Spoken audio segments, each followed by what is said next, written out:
En ce qui concerne le contexte de l'Expo 58, il faut se rappeler que c'est la première exposition universelle de l'après-guerre, dans un contexte de développement, on est au début des 30 Glorieuses, et de volonté de pacifier le monde. Donc les relations pacifiques sont au cœur de la thématique de l'Expo.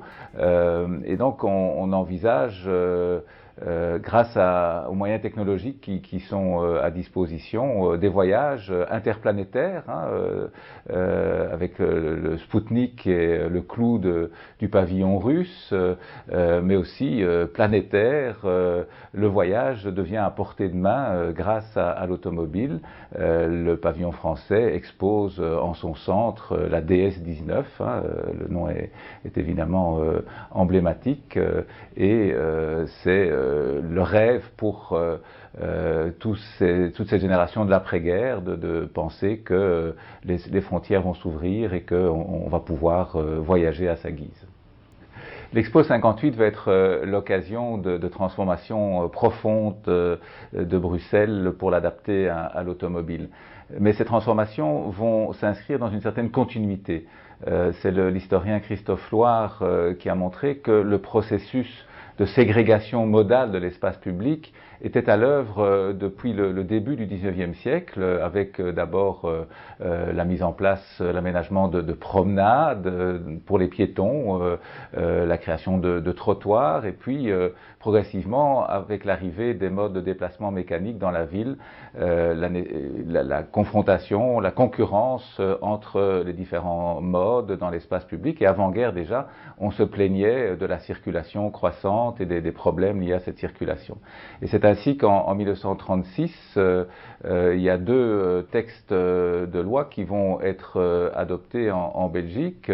D'une part, l'obligation dorénavant pour les piétons de circuler exclusivement sur le trottoir, et d'autre part l'autorisation pour les propriétaires de véhicules de les laisser en stationnement sans conducteur sur la voie publique. Et donc ces deux décisions préparaient ce qui allait advenir par la suite, c'est-à-dire l'ouverture de l'espace public aux flux rapides, aux flux automobiles, à la fois donc les flux en circulation, mais aussi le stationnement et la mainmise de l'automobile sur l'espace public.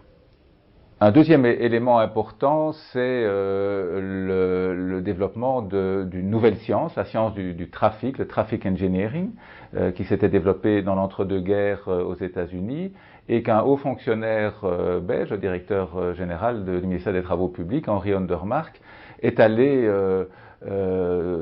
apprendre aux États-Unis et importer en Europe. Donc ce fonctionnaire était le fer de lance de ces transformations urbaines qu'a connues Bruxelles, mais au-delà de ça, il a été aussi un des précurseurs et le penseur du réseau autoroutier européen. Chantier au centre même de la capitale. Monsieur Van Oudenhove, très paternel, embrasse la petite fille qui lui présente les ciseaux de circonstance. Et c'est ainsi que le ministre inaugure le premier tunnel de la petite ceinture. Ce geste accompli, les personnalités en cortège passent sous la rue de la Loi.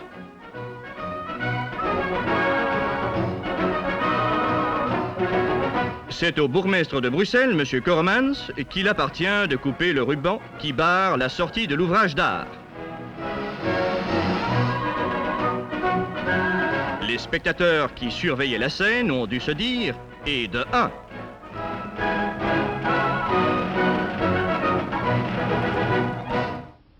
Ce qui caractérise les travaux qui ont transformé Bruxelles en vue de l'Expo 58, c'est leur rapidité. Contrairement à d'autres grands chantiers que Bruxelles et la Belgique ont connus. En 3 ans de temps, de 1955 à 1958, ce sont près de 130 km de routes qui ont été créées ou rénovées. C'est un nombre incalculable de carrefours qui ont été aménagés. C'est une trentaine de ponts qui ont été construits, 6 tunnels, un viaduc en pleine ville, un grand parking de 6 étages, le parking 58, le bien nommé, au cœur de Bruxelles, et près de 35 000 emplacements de parking sur le site de l'Expo. Et donc on a eu là cette échéance qui a de 1958 qui a servi d'impulsion très très forte pour entamer un plan qui allait se poursuivre par la suite, parce que c'était une partie seulement des travaux les plus urgents qui ont été réalisés à cette époque. Alors un deuxième élément intéressant, c'est que l'Expo 58 a aussi été l'occasion, peut-être paradoxalement, de rénover le réseau de transport public et le réseau de tram à Bruxelles en particulier, parce que les organisateurs de l'Expo et les autorités de l'époque se rendaient bien compte que tous les visiteurs n'allaient pas venir en automobile, le taux de couverture automobile des ménages étant encore très bas à l'époque.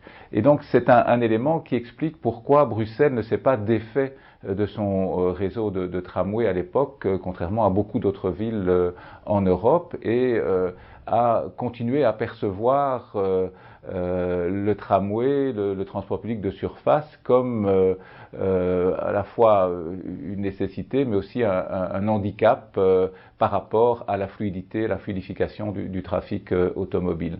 Et que rien n'a été fait pendant de longues années pour améliorer la rapidité de ces transports de surface en les installant par exemple dans des sites protégés.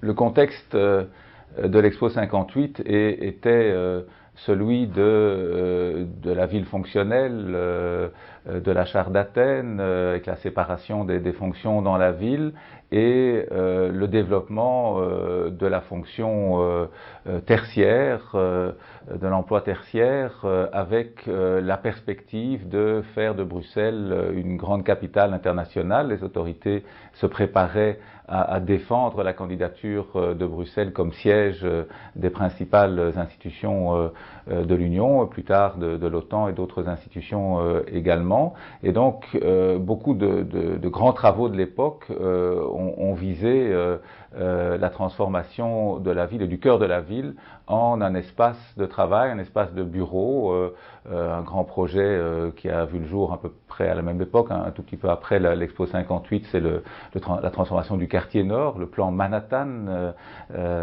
non symptomatique.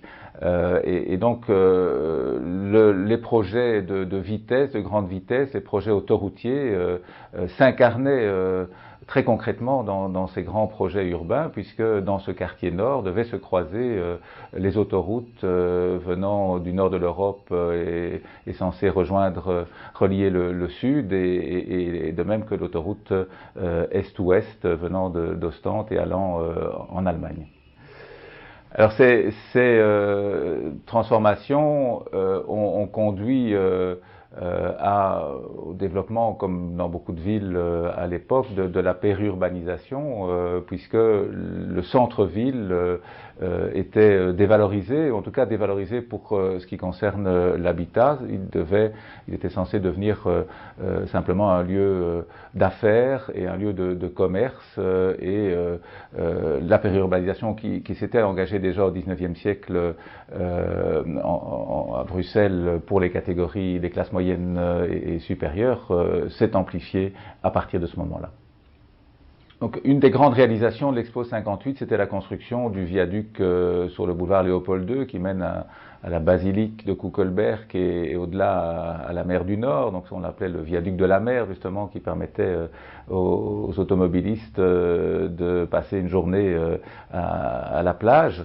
Ce viaduc a été assez rapidement décrié, puisqu'il donnait sur les chambres à coucher des riverains qui longeaient cet ouvrage d'art. Et donc, dans les années 80, il a été décidé de le démolir et de construire à sa place un tunnel. Bruxelles et la Belgique a une longue tradition du souterrain, donc c'était l'occasion de construire le plus long tunnel routier de Belgique, et en réalité aussi d'augmenter la capacité routière de cette artère, puisque à la place de ce viaduc qui faisait 3 3 bandes de circulation qui étaient alimentées selon l'importance du trafic, avec 2 bandes dans un sens et une dans l'autre. On a créé un tunnel de 2 fois 2 bandes, tout en réaménageant la surface au bénéfice aussi du trafic automobile. Donc ça, c'est une première évolution, mais qui ne manifeste pas vraiment un changement de paradigme.